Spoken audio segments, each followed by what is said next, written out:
This is ESPN ESPORTS. I'm Arda Ocal. Happy to be joined by Vulcan, representing Cloud9, still undefeated in the LCS Summer Split. They defeated Team Liquid and just now Immortals. Another great weekend, Vulcan. Seemed to make it look very easy against this new Immortals squad coming from Academy. How did that team look to you? Like, I know that it seemed easy on the second half there, but how was this team in terms of competition? Honestly, I think they were okay. They kind of put themselves in a really bad position with the draft. I think they picked too many scaling champs and losing lanes, so we had a pretty easy time just snowballing, which, I mean, we're really good at, right? So, yeah, in that sense, they didn't really come up with a good strategy against us, but, you know, for like just the game perspective, how they played, I think they played a fine game. What about the game against Team Liquid? A lot of people, if it was Evil Geniuses or Team Liquid, and now you've beaten both teams, like, how was Team Liquid, and would you consider them to be perhaps the best team that's not Cloud9 in the LCS right now? For Team Liquid, I think they were harder to beat a little bit. I think they had a pretty strong draft. They had Twisted Fate, which is really strong right now, so it made us unable to like play as aggressively as we would liked on the side lanes. So that was a bit harder. And yeah, I think they're probably the strongest team. It's hard to say because of Evil Geniuses being inconsistent. They look pretty strong at times, and at other times they just run it down and look a lot weaker. So I think I'd consider Team Liquid to be the strongest team, and also I think they have more room to improve than some of the other teams. I'd love to ask, like, a lot of the conversation, especially on our programs, is basically how much of a gap there is between Cloud9 and the rest of the LCS, right? How much of that do you guys talk about and notice, or do you just take things game by game? Like, how important is it for Cloud9, for example, to go undefeated this split? How important is it for Cloud9 to establish a dynasty and win multiple splits in a row like Team Liquid did? Like, do you guys ever talk about those kind of things?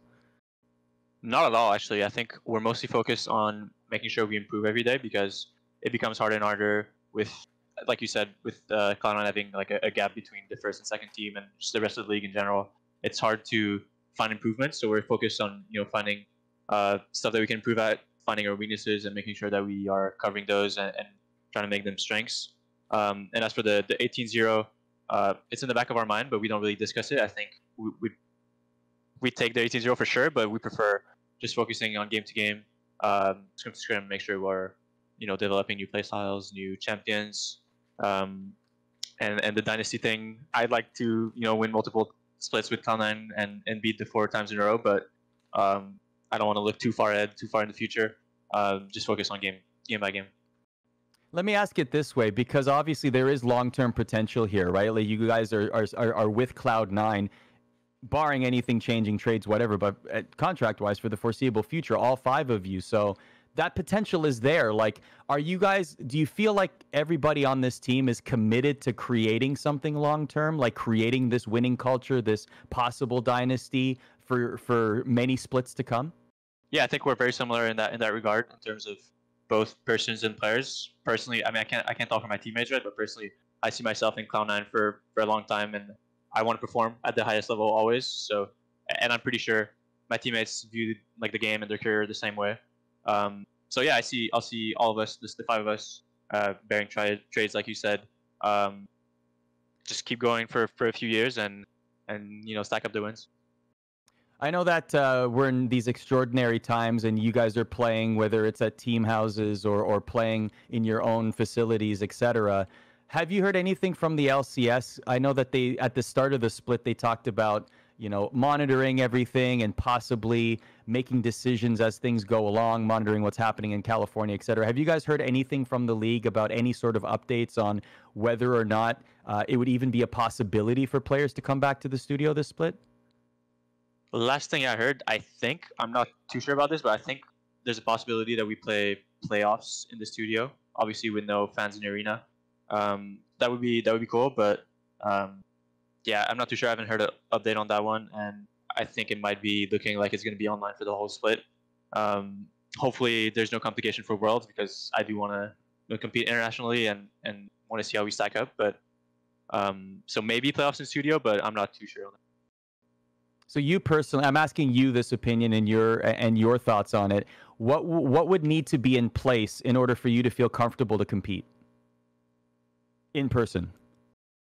Um, well, I guess just like basic safety measures, making sure everyone comes in, wash their hands, everyone wears a mask. I think it's like a easier industry than some others to make sure that we can work in the arena. I think obviously we play video games, right? So it's a bit easier to interact Mhm. with each other if we're just playing games.